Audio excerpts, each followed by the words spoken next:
ذرا اپنے بٹوے میں رکھے اس چھوٹے سے پلاسٹک کے کارڈ کو دکھیں۔ کیا کبھی سوچا ہے کہ اس کے اندر کیا کچھ چھپا ہے؟ یہ صرف پیسوں کا ایک ذریعہ نہیں ہے، اس کے پیچھے ٹیکنالوجی، جاسوسی اور سہولت کی ایک ایسی حیرت انگیز اور خفیہ تاریخ ہے جو شاید آپ کو حیران کر دے۔ تو کہانی کا سب سے دلچسپ سوال یہ ہے کہ ایک سوویت جاسوسی کے آلے کا آپ کے کریڈٹ کارڈ سے بھلا کیا تعلق ہو سکتا ہے؟ سننے میں عجیب لگتا ہے نا، لیکن یقین کیجئے یہ تعلق بہت گہرا ہے اور یہی ہماری آج کی پوری کہانی کا مرکز ہے۔ تو چلیے وقت میں تھوڑا پیچھے چلتے ہیں۔ دوسری جنگ عظیم ابھی ختم ہوئی ہے اور دنیا سرد جنگ کی لپیٹ میں ہے۔ ہر طرف جاسوسی اور بے اعتمادی کا ماحول ہے، اور اسی ماحول میں ایک ایسی ناقابل یقین چیز ایجاد ہوئی جس نے سب کچھ بدل دیا۔ اس سے نام دیا گیا دی تھنگ۔ اب بظاہر تو یہ صرف ایک تحفہ تھا۔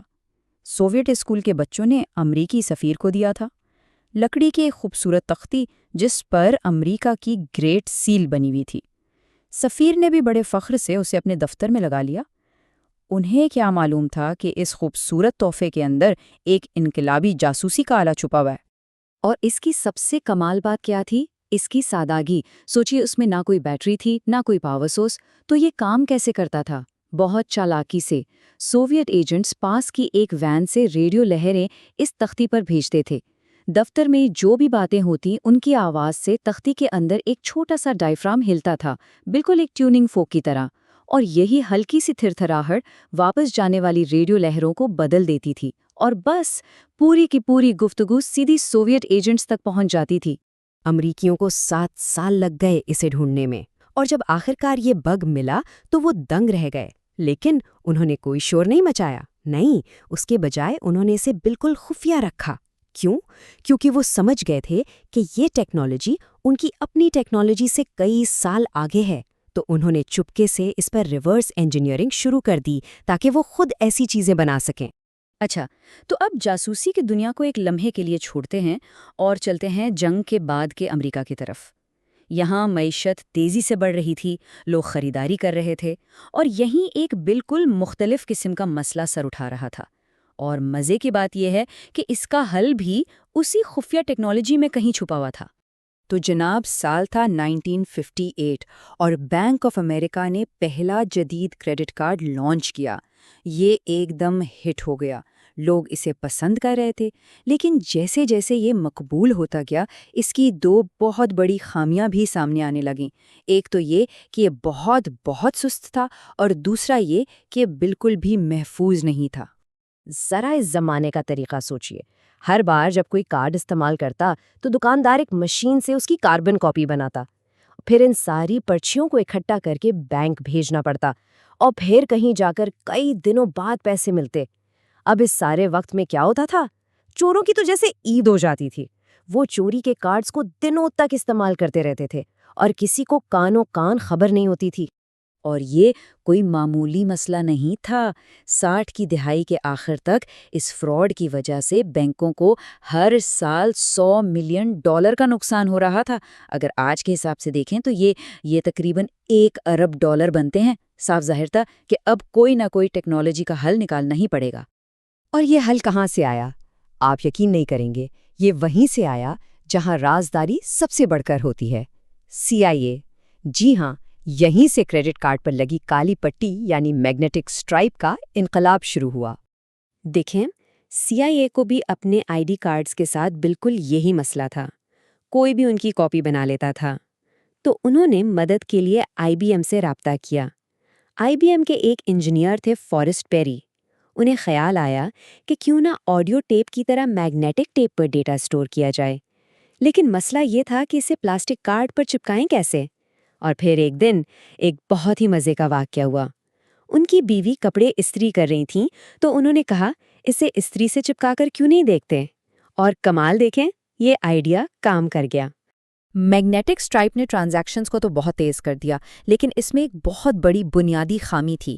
اس پر جو ڈیٹا تھا نا، وہ سٹیٹک تھا، یعنی وہ کبھی نہیں بدلتا تھا۔ ہر بار سوائپ کرنے پر وہی سیم انفارمیشن جاتی تھی۔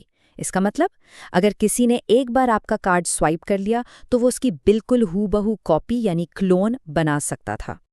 اور ظاہر ہے مجرموں نے اس کمزوری کا جم کر فائدہ اٹھایا۔ ٹونی سیلز جیسے لوگ جو ایک زمانے میں برطانیہ کے سب سے بڑے فراڈسٹرز میں سے ایک تھے، اسی طریقے سے لاکھوں کما رہے تھے۔ جیسا کہ وہ خود کہتے ہیں، میں ہر ہفتے ہزاروں کارڈ نمبرز اکٹھے کر رہا تھا۔ 16 سال کی عمر میں میرے بستر کے نیچے £500,000 پڑے تھے۔ سوچیں ذرا، یہ اتنا آسان اور اتنا فائدہ مند تھا۔ تو اب اس کلوننگ کی وبا کو روکنے کے لیے ایک نئے ہیرو کی ضرورت تھی۔ بینکنگ انڈسٹری کو ایک اور انقلابی قدم اٹھانا پڑا، اور انہوں نے ایک ایسا کارڈ بنایا جسے کاپی کرنا تقریباً ناممکن تھا۔ اور یہ ہے وہ EMV چپ، وہی چھوٹا سا سنہری یا سلور مربع جو آج کل ہر کارڈ پر ہوتا ہے۔ اب یہ میگنیٹک اسٹرائپ کی طرح نہیں ہے، وہ تو ہر بار ایک ہی پاسورڈ بھیجتی تھی، لیکن یہ چپ، یہ ایک چھوٹا سا کمپیوٹر ہے۔ یہ ہر ٹرانزیکشن کے لیے ایک نیا، بالکل منفرد ون ٹائم کوڈ بناتی ہے۔ یعنی اگر کوئی اس کوڈ کو کاپی کر بھی لے تو وہ بیکار ہے، کیونکہ اگلی بار وہ کام ہی نہیں کرے گا۔ اور اس کا نتیجہ حیران کن۔ جن ملکوں نے چپ اور پن کو اپنایا جیسا کہ برطانیہ، وہاں جعلی کارڈ فراڈ میں 63% کمی آ گئی، اور جب امریکہ نے آخرکار یہ سسٹم اپنایا تو وہاں فراڈ میں 76% کی زبردست کمی ہوئی۔ مطلب صاف تھا، یہ ٹیکنالوجی کام کر رہی تھی اور اس نے کلوننگ کے مسئلے کو تقریباً جڑ سے اکھاڑ دیا تھا۔ لیکن ہر اچھی چیز کی ایک قیمت ہوتی ہے۔ یہ سیکیورٹی تو مل گئی، لیکن رفتار کم ہو گئی۔ چپ والی ٹرانزیکشنز کارڈ سوائپ کرنے سے کافی سست تھیں۔ ہر پیمنٹ میں تقریباً 10 سیکنڈ زیادہ لگنے لگے۔ اب ایک ٹرانزیکشن کے لیے 10 سیکنڈ شاید زیادہ نہ لگیں، لیکن جب آپ لاکھوں کروڑوں ٹرانزیکشنز کی بات کریں تو یہ بہت بڑا مسئلہ بن جاتا ہے۔ تو اب انڈسٹری کے سامنے ایک نیا چیلنج تھا: سپیڈ۔ اور بس یہیں آ کر ہماری کہانی ایک مکمل دائرہ بناتی ہے۔ یہاں جدید ترین پیمنٹ ٹیکنالوجی سیدھی جا کر جڑ جاتی ہے سرد جنگ کے اسی پرانے جاسوسی آلے سے۔ سپیڈ کا مسئلہ حل کرنے کے لیے انجینئرز نے ٹھیک وہی آئیڈیا استعمال کیا جو دی تھنگ میں استعمال ہوا تھا، یاد ہے؟ یعنی کسی ڈیوائس کو بغیر تار کے دور سے پاور دینا اور پھر اس سے سگنل واپس لینا، بالکل وہی اصول۔ اس ٹیکنالوجی کو کہتے ہیں NFC، یعنی نیئر فیلڈ کمیونیکیشن۔ ہوتا یہ ہے کہ جب آپ اپنا کارڈ مشین کے قریب لاتے ہیں تو مشین ایک میگنیٹک فیلڈ بناتی ہے۔ یہ فیلڈ آپ کے کارڈ کے اندر لگے چھوٹے سے اینٹینا کو پاور دیتی ہے، جس سے کارڈ کی چپ جاگ جاتی ہے اور فوراً ایک محفوظ ون ٹائم کوڈ بھیج دیتی ہے۔ یہ سب کچھ پھلک جھپکتے میں ہو جاتا ہے۔ تو دیکھا آپ نے، یہ پورا سفر ایک سوویت جاسوسی بگ سے کہانی شروع ہوئی، پھر آئے وہ پرانے غیر محفوظ کریڈٹ کارڈز، ان کو بہتر بنانے کے لیے میگنیٹک اسٹرائپ آئی، پھر اس کی خامی کو دور کرنے کے لیے چپ آئی، اور پھر رفتار بڑھانے کے لیے کانٹیکٹ لیس پیمنٹ آ گئی۔ ہر نئی ٹیکنالوجی ایک پرانے مسئلے کا حل تھی جو اپنے ساتھ ایک نیا چیلنج لے کر آتی تھی۔ اور ہاں، یہ ٹیکنالوجی بھی اتنی ہی محفوظ ہے۔ کانٹیکٹ لیس بھی بالکل ون ٹائم کوڈ والی ٹیکنالوجی استعمال کرتا ہے جو چپ اور پن میں ہوتی ہے۔ آپ کے کارڈ کی خفیہ معلومات کبھی بھی کارڈ سے باہر نہیں جاتی، اور وہ جو کارڈ کے پیچھے 3 ہندسوں کا CVV کوڈ ہوتا ہے نا آن لائن شاپنگ کے لیے، وہ تو چپ پر سٹور ہی نہیں ہوتا، اس لیے یہ بالکل محفوظ ہے۔ تو سرد جنگ کے ایک جاسوسی آلے سے لے کر آج کے ٹیپ ٹو پے کارڈ تک، یہ کہانی ہے سیکیورٹی اور سہولت کے درمیان ایک نہ ختم ہونے والی دوڑ کی۔ آج ہمارا کارڈ پہلے سے کہیں زیادہ محفوظ ہے، اس میں کوئی شک نہیں، لیکن جیسے جیسے ٹیکنالوجی آگے بڑھ رہی ہے، اب یہ جنگ کارڈ سے نکل کر ہمارے فونز تک پہنچ رہی ہے۔ سوال یہ ہے کہ اگلا محراث کیا ہوگا؟